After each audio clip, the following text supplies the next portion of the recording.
Hello everybody, welcome to another episode of the Digital Embellishment Show. I am so happy to be here on the Konica Minolta booth at Graphics Canada 2025 with Eddie Davin, the CEO of Big Dawgs. How you doing today, Eddie? I'm great, I'm good to be here. Thank you, Kevin. Dude, Eddie, I gotta tell you, I've been around the world. I've seen a lot of people do things with digital embellishment. I have never seen people do what you're doing with this technology. Actually, it's so unique that you even have your own booth here at the show. That's right. Tell us a little bit about your company. Tell us a little bit about what you're all about. Well, I started the industry as an engineer. My trade is electronics engineer, but throughout my schooling days, I was working in print. And I was able to work with one of the first color machines. It's the Canon C 1000. No kidding. And this is back in the 90s. And I was able to learn it, and I learned so much from that experience, combined with my electronics experience, I'm able to create a lot of products. And in regards to the embellishments, I'm able to tweak the machines and really push them to the limits and offer a really, really good product to our... Well, yeah, I mean, you don't even have to say, because I've seen you bought a jet varnish 3DS, if I'm not mistaken. Yes. And you're doing things with it that I've never seen before. I think it's completely unique. First off, how has your experience been going into digital embellishment for the first time, doing foils and things? What was that like? Talk me through kind of like your experience. Well, when I first saw it, I was amazed. I was actually told 6 months ahead I actually saw the machine or the samples about the machine, and I'm like, being in the industry for 20 years, yeah, spot UV, that's been done on the presses. Foil, you could do that with embossing and that sort of thing, hot stamping. But when I saw the samples, and you gotta see it in person. You do. When you see it, it's like, wow, you see all these amazing, amazing effects. And even to the average user, I mean, they don't really care. It's like, oh, I'm using 3D foil, I'm using 3D UV. They don't care about the terms. They look at this piece and go, this is a good looking piece. They see packaging and say, this looks like a good quality piece because of these embellishments. They make a judgment to purchase your product based on how it looks or how it's packaged.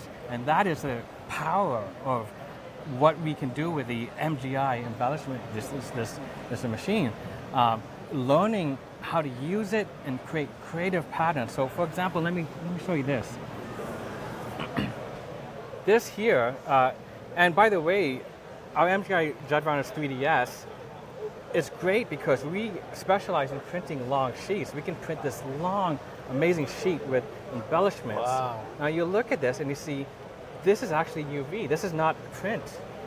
So using UV and foil as part of the artwork, as part of your image, instead of just saying, hey, there's like a photo here, let's slap on UV, there's text here, let's slap on foil. No, you can actually do creative. So the understanding is the design aspect. Design aspect. You have to think outside a little bit the box. That's and not, right. You know, it's funny because we talk about this too, is don't always embellish the obvious. Yes. Sometimes it's what you don't embellish that makes it really stand out. Yeah, and one of the things that I really see, like for this piece, your level of detail that you're able to bring to the digital embellishment is probably the best I've seen on this type of technology. That's right. That's right. Is that something that you guys have figured out? I mean, you've really prided yourself in the quality of the detail that you're bringing, but talk to me, you know, I'm sure that engineering backgrounds come in handy once or twice and figuring out things or two, so don't tell us your secrets, but tell us a little bit more about kind of that quality that you're able to get out of your machine. Well, Kevin, I'll tell you this, the machine, when it was delivered,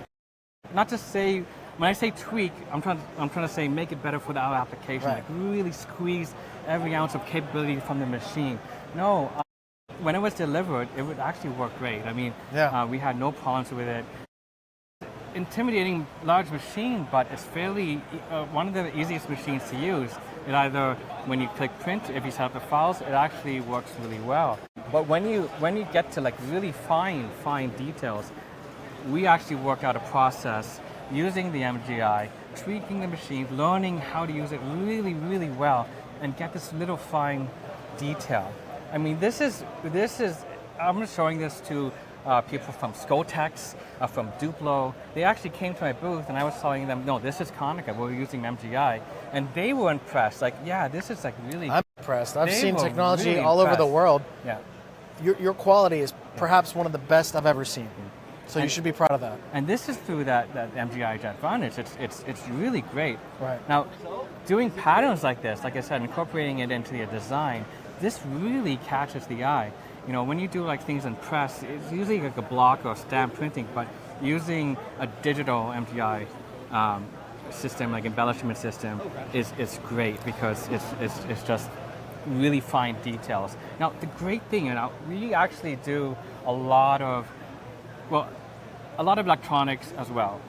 So we put video screens and In brochures. Yeah, in brochures. So, Dude, those yeah. are so good. So we put video screens in brochures. Well, we started, and we were actually one of the first companies in Canada to actually produce it. Now we were just using a Konica 6100 just by itself, and we're having a lot of success with that. But because of the nature of the business, and we're competing with China, and a lot of these sellers in China, they compete on price. So realistically, we're just printing regular paper, and we're competing on price. That's what you do with regular paper. But when you add embellishments, you're competing on something more. Value. So what we have figured out is that just by even having the machine and presenting the clients as an option, we were able to get 20% retention and new customers buying our products. So they stay with us just because we have the capability. They may not need it all the time, but they want to deal with one person, one factory that can make these products. And sometimes they may want these amazing, amazing embellishments, and we can do it. And it prevents them from going to companies like China, who just competes on price. Right. So that's where we are. Now, the Eddie, that's great. You got 20% boost in retention Yes. by just your customers knowing that this is something that, should they want to go to it, Yeah. they have access to. Yeah, Incredible. Exactly. I mean, even we actually had the machine delivered during COVID, so we were even slowed down quite a bit. But just by having the machine set up and showing customer samples and occasionally using it, just by having that capability, the customers stayed with us. The customers went to us because Chinese factories or other factories, regular print shops, cannot do the type of amazing work that we can do with the MGI machine. Another thing that I want to say is that with the MGI, it's great, such a fast setup from the PDF print to the actual getting on the machine. It's really quick. We can actually have a print from PC, pre-press, to the press in 10 minutes. Wow. And it's out. And if we only need one piece, we can do that. Phenomenal. Instead of doing 20 pieces. You know, when you do stuff like toneless leaking, for example, we actually started with toneless leaking. It's okay. Most people do. But it's basically, you will run a lot of sheets. You're going to have a lot of spoilage. Just to dial in that temperature, you're going to lose a lot of sheets. So let's say you wanted 10 pieces, 50 pieces. You're going to go through it, but with the MGI, like you could just do one piece, 50 pieces, a million pieces. Yeah. And the production workflow is the same. It's such a great and easy thing. So I mean, that does save a lot of time, especially if you want to be completely scalable. A lot of companies are set up for low run production. Some companies set up for high run production, but we can really scale. Wow. If you need one piece to help pitch to a client an ideal, so we work with many agencies and print shops. A lot of times they have an ideal. It's like, hey, I want to present to my client. I want to use the embellishments. I want to put it on a video screen. I just want one piece to pitch to my client. We can do that. I love that. I love that. And so, Eddie, I see some applications here that are very novel. I see that you're doing a lot of labels on your booth. I see a lot of, and this is a first one for me. If I'm not mistaken, you made floor graphics with digital embellishment. Talk to us about some of these new applications that you've opened Thanks, up. Kevin. This is actually very new. So because of, we started with focusing on putting electronic devices, whether it's video screens, LEDs, sound chips, into print marketing and signage. Because of the MGI and the embellishment and all the finishings, we are able to expand our print offering. And to the point that we even have local print shops coming to us with their jobs to embellish on it. So we're really pushing the machines, but part of that is pushing new products, new capabilities. One of the things that we've just developed, just for the show, is floor graphics. Have you seen floor graphics with base foil? I have never even. This is done on the MGI. Like this, look at that, man. Like when this is on the ground, you know, maybe some people walk like this, they'll see it, but it's still from a distance. If you look at our booth, we actually have this surrounded, and we actually have traffic coming into our booth. And it still looks going, great. What is that? People have been walking on it all show. Yes. And it still looks phenomenal. That's right. So I was even concerned, like I was like, okay, well maybe this is not such a novel idea, but you know, this show gave us so much inspiration and actually engaging the industry, where we actually have some of the even vendors of some of the equipment, competitors of Konica Minolta. That's funny. Look at this and say, wait a minute, how do you guys do this? And I'm like, well, ask Konica, they know. That's so good. But this is just one thing. This could be a floor graphic. We can actually do magnets. So imagine like foil. So we have foil on a car magnet. On a car magnet. I actually tried to use ChatGPT and like, tell me, where can I get foil on a car magnet? I was like trying to do research, how novel this idea, how unique our process is using the MGI. And ChatGPT says, nope, we can't find anything. Anybody that can do foil, and it even says to the point that you have a very novel idea, you should easily capitalize on it, and that's what we're doing in the show. And when ChatGPT is telling you should capitalize on something, don't believe everything ChatGPT says, but I'll believe this because I actually, went online to searches myself just to make sure. And this is this is providing us with such a huge opportunity. We're having a lot of success with the show. We even do stickers. Now, stickers, people think it's really simple, but I actually went around the show. I went around the show asking these label printers, usually the roll labels, hey, can you do raised foil on the sticker? No. I mean, some might be able to do it on a large scale, on a press and that sort of equipment, large equipment, but again, with the MGI, with the Jetrunners 3DS that we have, we could just do, you want 30 stickers with foil? We can do it. You want 1 million stickers with the foil? We can do it. Dude. But even that, let's say even if you wanted a sticker with foil, good luck finding it. Even in the print show like this, Graphics Canada, there's still nobody that can actually do this. Soft touch lamination with holographic foil. So we have a lot of stuff as well that we could just embellish and work out. This is actually, let me show you this. So this looks like a regular coaster. We actually put soft touch lamination on it, and there's the MGI foil right there. And on the back is actually a magnet, so you can actually put it. No kidding. Let me show you the technology part of it. Show me the technology. Basically, you can tap this with your phone. The coaster. It says, tap to see options. So this actually has NFC technology. What is that? It has an RFID chip inside. The same technology that you used in the store to purchase your groceries and tap with your phone, we're using it for marketing. We're actually the first company in Canada to do this type of technology for marketing purposes. We were commissioned by RIM in 2013. No kidding. Because even though they manufacture the phones. BlackBerry, right? Yes, BlackBerry. Yeah. At the time it was called RIM. This is 2013. Right. Yes, BlackBerry now. Even though they manufacture the phones, and maybe they have the capability to generate the hardware, they needed someone to develop the actual marketing platform, and that's just something that we actually did, and from there, it really took off, and we're having a lot of success at this show with NFC. Now, enough of that talk. Basically, you take your phone and you tap it, and it loads up a website. Wow.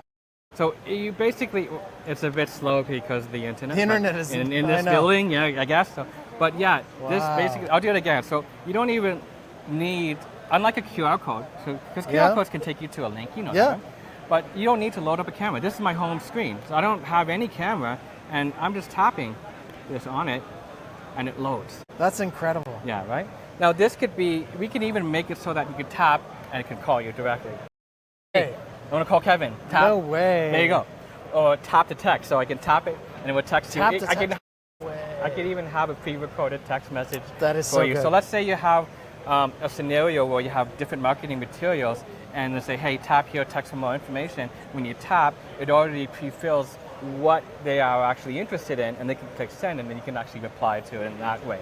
So Unbelievable. mixing technology, mixing either electronic technology or print technology is definitely a way to develop new business, new ideas, push the industry, push what can be done physically. I'll say this. So one reason that we're really pushing hard in embellishment in print is this. A lot of these agencies now, they try to push towards digital advertising, Google. But over the past couple of years, and we felt this too, the price that you pay in advertising went up 3 times the cost. The way Google Ads work, for example, and other online advertising is that you are actually bidding for that the more people spot. are bidding, the higher the cost. But you're bidding against Amazon. You're bidding against people that are not even selling your product for attention, and that drives up the cost, which is 3 times more than what it was 5 years ago. No kidding. I'm seeing so much more direct mail in the mailbox. Even Google sent me the other day a mail on AdWords, and I'm like going, wait a minute. Wow. That is very strange, ironic that Google is using direct mail To push to digital. push digital. So this is an excellent way to market your business by direct mail. Yeah. I mean, you get so much mail that's just regular print, but imagine this. I mean, this is a door hanger, and we did a lot of new, neat, cool effects. So this is a holographic, right? But Love it actually pops up. Look at that. That's an awesome cut. So it actually pops up like a pop-up. So imagine this compared to a regular, non-embellished piece on a door. You go home and you see this. Which one are you going to pay attention to? You're going to go, wow, what is this? Right. Let me look at it, Right. right? So imagine putting NFC in here too. But yeah, this is great. Like the adding embellishments, adds so much. Like, I don't know if you can see it, but there's even fine detail in the roof. The roof. Shingles feel like the shingles, the windows feel like the... And then the great thing about having it raised is there's a tactile effect to it. So It's the touch. Everybody likes to touch every it. time I show people a lot of these, especially these embellishments with They touch? like this, we can actually feel that tactile. And that adds to the experience. And you have to point that out. When your customer does that, Yeah. be like, hey, look what you're doing with your thumbs. That's exactly what your customers are going to do when they get this in the mail or on the box. That's right. So, Eddie, I'm very impressed with everything that you're doing. You're crossing, I think the word is phygital, where it's, it's an actual thing. That's a new one for me. Where it's mixing physical and digital into one experience, which is what we saw with what you're doing with the NFC and the embellishments. And I absolutely love what you're doing. If you had one last quick piece of advice for people thinking about getting into digital embellishments for the first time, what would that piece of advice be? Well, whatever it is, I mean, we started with adding electronics to print, to just set yourself aside and offer a good, valuable marketing material. Because really what you're doing is you're trying to offer a product that grabs attention for other customers. Everybody's trying to get attention. And how do you market your business? You got to get their attention first, and then you talk about the value proposition. So if it's that, if it's something else, but digital embellishment, I just don't see how you can go from regular CMYK flat print forward, other than digital embellishments, other than the. I tend to agree foil. with you. Like, I don't know if you know this, but I agree. I mean, like color laser printing and offset printing. That's just a flat, basic CMYK. Right. They've been doing it since like the 70s, like the 80s for color, if you want to talk about that. But what's the next step forward? This is the next step forward, and this is building so much for us. This is building so much opportunity. It's allowing us to penetrate a new market that wasn't available to us before. And I'm so excited to see what we can come up next using this equipment. I love it. Yeah. Well, I'm excited too, and make sure you share with us, everybody. Definitely. If you want to know more, you can follow Edgar Davin on LinkedIn or social media, or visit his website www.bigDAWGSpromo.com, and that's Dawgs DAWGS promo.com. Eddie, thank you so much for the enlightening conversation. We look forward to following what you're doing next in the market. And good luck with these incredible products, my friend. And thank you so much. I mean, the machine has been great, and, Awesome. and this is such a huge opportunity for us to use it, and we're just nothing but ecstatic. I'd love to hear can that. do here. So Congratulations. thank you. Thanks, everybody.